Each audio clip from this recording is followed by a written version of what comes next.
Indiana has the ball, a chance to take their first lead. Guarded by Corey Brewer, who played last year in Denver, and Paul George with a jump shot. I thought he looked a little bit tired on Saturday night. He was tired, and periodically, I've seen this just throwing it off the fingertips of Kevin Love. Played almost 4 minutes of the first quarter. Now Paul George, his first three attempt. Yeah, I like the way I'm seeing him lift. Yeah, you're right. One just kind of slings it. When you get a chance to take a look at it, you can see how easy to lift it. He turns, he squares. When you get your legs under you, particularly if you're shooting a three-point shot. Batted out by West. Had enough time to time it. Oh, he missed it. Wide open. Particularly because you can see him stepping in at three-point shot. He's feeling it. Buckner, I'm Kristen Airy, and they're doing it with the G2 zone. George Hill and Paul George, 5 of 5. Look at those numbers from PG. Well, PG is stepping into that three nicely and been able to knock those down and been active on the inside. But how about that quick swift pass from George Hill? The G2 zone working. They are working it early. 8 first quarter points, 3 of 3 from the field. 6 points in the first half. Rubio turns the corner. Pekovic hammered the block. It's Paul George underneath against Kevin Love, a pair of all-stars. Oh, you were trying to guard through the West too. That was the other option.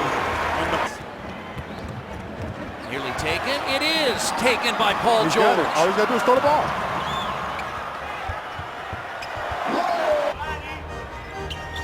Now Paul George attacks Pekovic, gets inside and scores.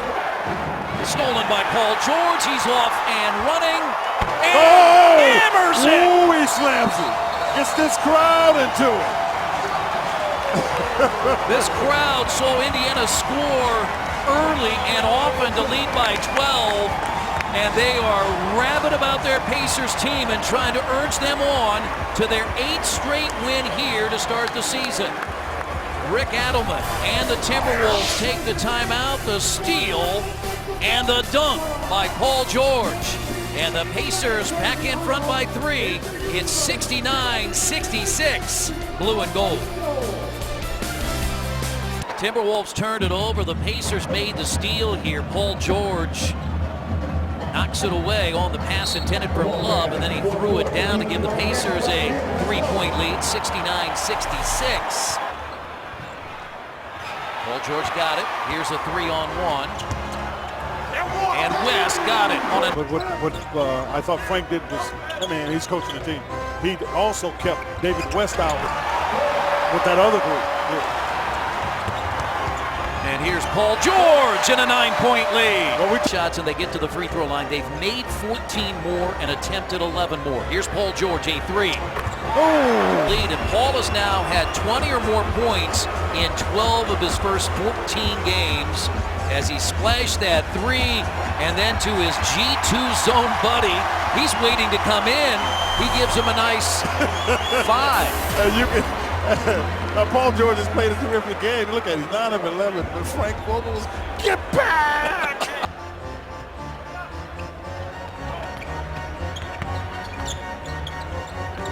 And now Paul George tees up a 3. And he looked to make sure his feet were lined up just right, that he knew where the atmosphere was, how it was. It's almost like he was a sniper on that one. Toters play of the game. It started here with a Jan Mahimi block and a Paul George bank shot. And another look, QB. Nice job protecting that rim. But that's the play of the game. Gets the fans involved. Paul George gets a nice little layup. And Jan Mahimi off the bench, which I think has been huge, the bench tonight. But Mahimi able to get that block was the way to get the play started. And our longtime statistician Bob Bernath reminds me, and there he goes. He had missed 10 straight threes.